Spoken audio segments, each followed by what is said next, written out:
All right, this is the mayor of Truth City, and I have a message to share with you all.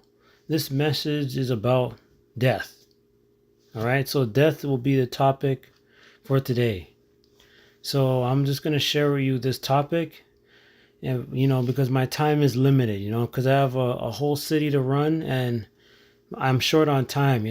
There's lots of stuff I got to do in the city and I got to keep it running, but I have I have a few time to spare. So let's get into it. All right. So the topic is, the message is death. Now, what is death? Some people need to understand what is the definition of death. Not that I'm trying to be creepy or anything like that, or say, ooh, spookiness. I'm not trying to be like that. I'm generally just want to explore that because I feel as though that most people don't really understand what it is, especially Christians and other people in their religion. So what is death? So here are two definitions of what death is. All right? The irreversible loss of functioning of the organisms as a whole. That's number one. And number two is the permanent stopping of all the vital bodily activities, such as the heartbeat and the brain, etc. Right? That's what the definition of what death is. Now that I read the definition, here are some 3 points that I will go through relating to this topic. All right, and that is this. So number one is, what is the real meaning of death? And some people need to understand the real meaning of death is that if a person dies, they don't exist anymore. That's all it means. When a person dies, their existence has stopped, right? They don't exist anymore. Although a living person can see their body, and although people go to their funeral and they have the viewing, etc., and they bury that person, and they put that person 6 feet under, that person's existence stops. They don't exist anymore, right? Because when they go into the ground, whether they go into the ground or not, they don't exist anymore. And that is the true meaning of death. Death is the suspension of your existence. That's all it means. That's the real meaning of death.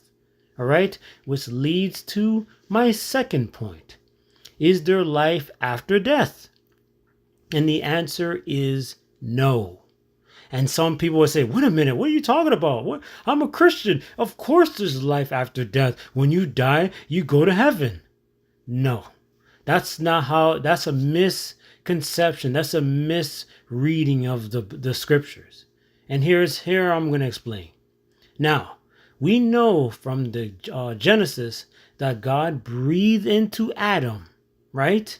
And Adam became a living soul. That life essence, whatever it is, that breath of life, that life essence, God breathed into Adam, right? And Adam became a living soul. Now, before the breath, before God gave Adam that life essence in him, right?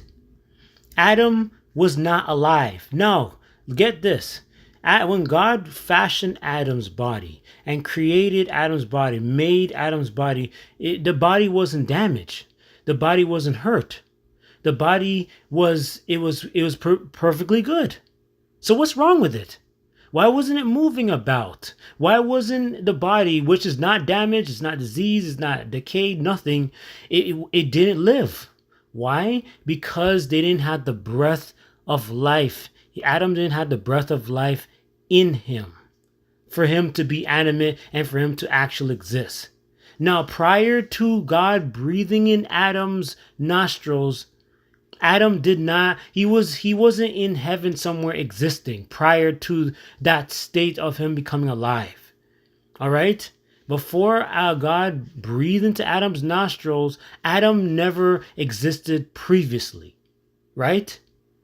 So once you understand that line of thinking, just reverse it. Death is the reverse of that. And that is when that person dies, that life essence goes back to God, the one who gave it, and your body became inanimate, meaning your existence do not exist anymore. You don't exist anymore.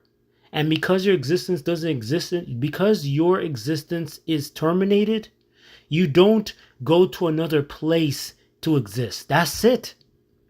That's it. You don't exist. That's it. That the body goes back to the earth from which it's formed. The breath goes back to God, and that's the end of you. That's the end of your existence until God brings you back to life, i.e., putting the breath back into you, as well as making you a new body, etc., because of, the decay, etc. But that's what it is. Let me repeat this process for those who are, maybe they're forgetful. Maybe they have some memory problems. And that is this.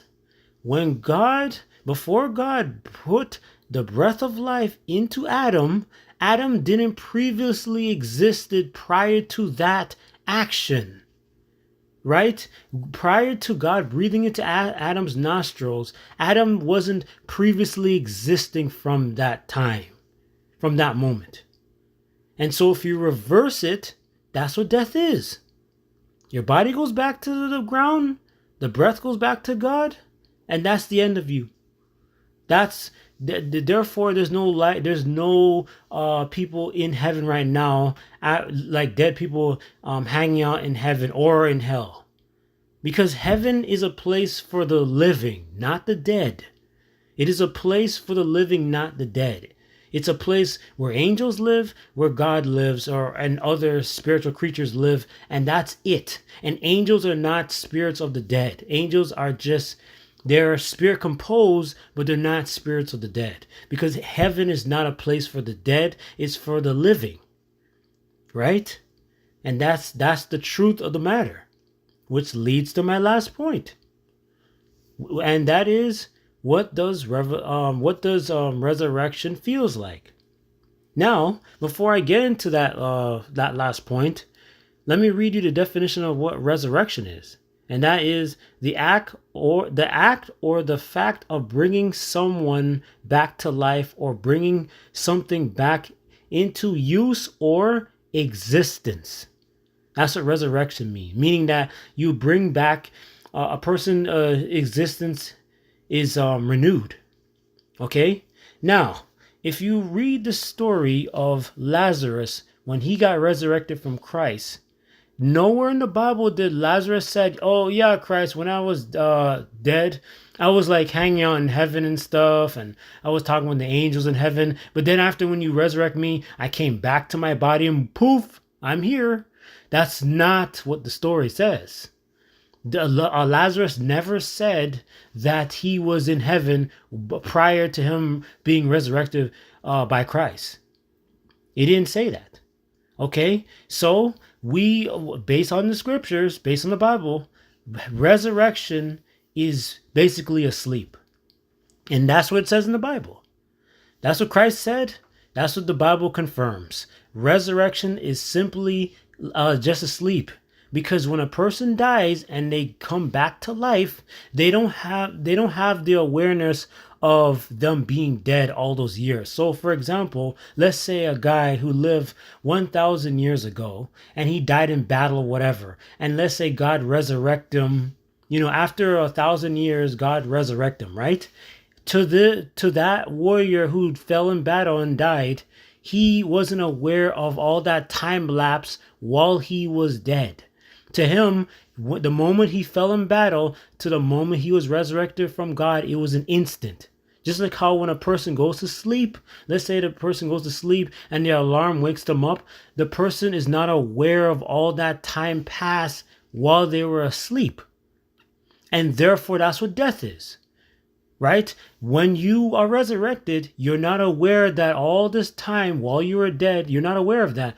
All you know, the moment of when that person's killed or murdered or they died natural causes, the moment they resurrected, to them it was an instant. It was an instant. It's like an instant.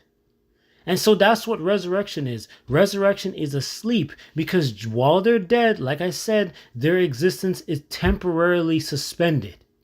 And the reason why, and you wonder, why am I talking about this? Why am I going to depth into describing what death is, in terms of your existence is suspended? Because if you don't understand this fact, you're gonna fall prey to the demons and the fallen angels masquerading as loved ones.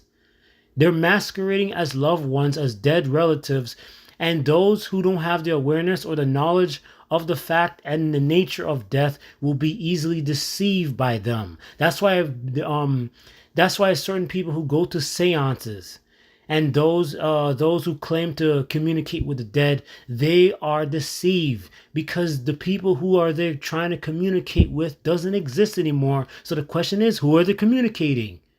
The demons, the fallen angels. They're not communicating with the dead because the dead's existence is temporarily ceased. So that is the topic of the matter. That is the topic of today, and that is death is the suspension of one's existence. So this is the mayor of Truth City, and that's what I come to bring. So I'm gonna go back to doing my work. This is the mayor of Truth City signing out.